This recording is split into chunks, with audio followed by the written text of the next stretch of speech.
وباش نغرب الانطلاق من الربط بالنقطة اللي أثارها الأستاذ رضا، خاصة أني باش نتحدث على 4 نقاط أساسية. من بكري فرزت شنو لازم نقول شنو ما لازمنيش نعاود باش ما نكروش.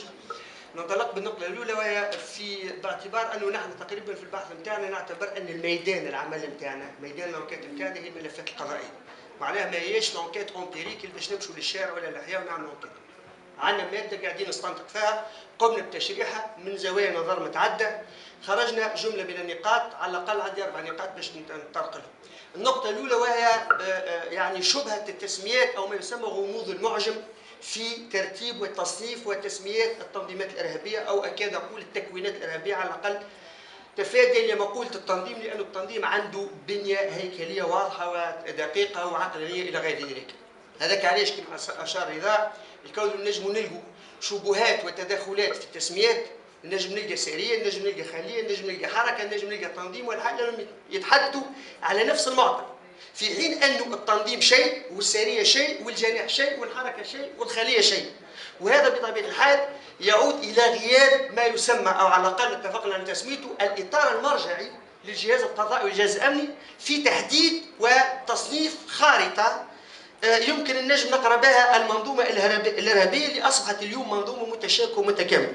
ولكن ثم نقطه ايجابيه جدا في علاقه بالجهاز الامني والقضائي، وهو انه تم اعتماد وثيقه او اطار مرجعي كوني وعالمي ومجد، وهو القائمه الموحده الجزائيه لجزاءات مجلس الامن. هذه اللي صدرت بمقتضى قرار 1267 سنه 1999، وباعتبار وضع تونس الاممي وعلاقتها منضويه تحت هذا الهيكل الاممي، فتم تبني هذا التصنيف وهذه الوثيقه، رغم انها فيها حركيه داخليه وديناميكيه. بمعنى عام يخرجوا منها اسماء، عام يدخلوا اسماء جدد. نستحضروا جميعا اللي تابع الشان العام مصطفى يوسف ندام تاع التنظيم الدولي للاخوان المسلمين، 2001 ادرج ضمن القائمه، بعد مده لما تغيرت المعادله الدوليه اخرج دون سبب، وافرج عن بنك التقوى الى غير ذلك لتابعه. رغم الشبهه التي المرتبطه بهذه الوثيقه الدوليه او الخارطه التصنيفيه الدوليه، ولكن القضاء التونسي اعتمدها خاصه في اجراءين في تطبيق معاييرها 3 واجراءاتها 3، وهو مصادره الاموال، المنع من السفر، ومنع حمل السلاح حتى في البلدان التي تسمح بذلك، وهذه بطبيعه الحال حسب معايير هذه الوثيقه. النقطه الثانيه لازم نتطرق لها، وهو حركه الارتباط والانضمام للتنظيمات الارهابيه. طبعا هنا نحط كلمه تنظيمات بين معقفين، باعتبار انه ما اشرت اليه من شبهات التسميات والضبابيه والغموض في تحديد تصنيف حقيقه هذه التكوينات، فنستعملوا كلمه تنظيمات ارهابيه من باب التداول العام كانه كود بيناتنا باش نفهموا بعضنا. دونك حركيه الانضمام الى هذه التنظيمات الارهابيه فيها 2 اطوار، طور ما قبل 2011 وطور ما بعد 2011. وفي الطور الاول ثم سنه الذروه، والطور الثاني ايضا ثم سنه الذروه. الطور الاولاني جلوبالمون يغطي 6.7% تقريبا من حجم العينه اللي احنا درسناها. الطور الثاني يعني بعد 2011 يغطي البقيه، يعني 93.7%. ولكن سنه الذروه بالنسبه للطور الاول هو 2007. لهنا نجم نمشي في عمق التحليل الى ما بعد مباشره احداث السيمان، لانه نحن ما نتعاملوا مع شخصيات ذوات بشريه، نتعاملوا مع شخصيات في شكل ملفات، وبالتالي هو ارهابي دوبوي 2006. نحن عرفناه ارهابي قضائيا 2007 وقت ما تعدى الملف ولا متاح ان نطلعوا عليه. سنه الذروه هذيك غطت 2.96% من 6.3، وتم توزيع بقيه النسب من 2004 حتى 2011. دونك كانت نسب ضعيفه فيها 0.4 الى غير ذلك. اما سنه الذروه 2007 هذا المعطى اللي نحبوا نشدوه له اكثر. سنه الذروه بالنسبه الى ما بعد 2011 هي 2011 ذاتها، لأن غطت 41.48%، وبقية النسب موزعة، ولكن يعني المنحنى انخفض تماما 2012 2013. ولهنا إذا كان نحبوا نفهموا الحالة الإرهابية التونسية ما يلزمناش نفصلها على الظاهرة في كونيتها، باعتبار أن مجال العنف والتوتر كان أشمل، ويعني فضاء الاقتتال خارج تونس هو الذي استقطب حركة الانضمام الى الارهاب 2002 و2003. نعرفوا اللي سنه الذروه تقريبا لما يسمى حرب لاغير فراتريسيد او حرب الاخوه في سوريا، الاخوه الاعداء في سوريا وفي ليبيا، الاقتتال الداخلي كان بلغ ذروته 2012 2013. هذاك علاش انخفضت في تونس وتحولت، صار ديلوكاليزاسيون، يعني تغيير المواقع الجغرافيه لهذه الحركيه، حركيه الانضمام وحركيه نشاط التنظيمات الارهابيه. المعطى الثالث لا ينبغي ان نغفله، ولهنا باش نعطيكم جوست ان افونغو. الارهاب جندريا، والارهاب جندريا باعتبار انه وكاني مفاجاه، نحن في بعد 2011 تفاجئنا وكانت حتى اعلاميا اول ملف تقريبا ذات قلب فهمناه هو ملف فاطمه الزواغي، اللي كان عندها دور مهم جدا وتدرجت حتى في مستوى القياده.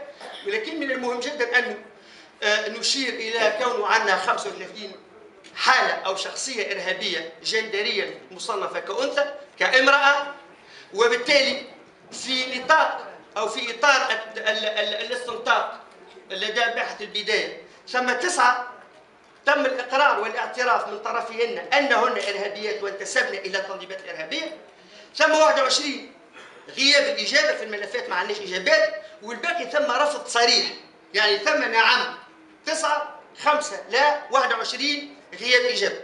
الاهم من هذا هو ما عندناش 35 شخصيه فقط نجم نكتبوا بها الملفات ونفهموا بها الظاهره او الحاله الارهابيه، لانه هذا افونغو المشروع قادم تقريبا باش يكون في غضون 3 4 اشهر، بالمفروض المنشور الثاني اللي عازمين داخل ماركس ان نقدمه لكم هو حول المراه الارهابيه، ومانيش باش نعطي العنوان نتاعو المتفق عليه بشكل نهائي، ولكن باش يشتغل على 400 حاله. يعني اليوم من 35 الى 400 حاله. تعرف معناها؟ راهو المراه اليوم اصبحت باعتبار انه التقدميين يدافعوا على فاعليه المراه في كل المجالات الحيويه السياسيه الاقتصاديه الى غير ذلك، الارهابيين كذلك. وهذه حجه اخرى، حجه تناظريه لنا لنتاكد من اهميه دور المراه في كل المجالات. الارهابيين كذلك يعني وضعوا المراه في خانتين من التدرج. الخانه الاولى هي في سلم القياده، والخانه الثانيه في سلم المرور الى التنفيذ العملي والاجرائي. وهذاك علاش اخر عمليه ابطلت امنيا وتم اعطابها كانت عمليه الاعداد الى اغتيال وزير الداخليه. هذا اذا الحالي بطبيعه الحال اخر عمليه عندها اسبوع. يعني هذا افونغو على ما ينبغي ان نستمر في العمل فيه. وعندنا النقطه الرابعه وهي ما يتعلق بالبنيه التنظيميه، او خليني نقول العناصر التكوينيه الاساسيه للتنظيمات الارهابيه.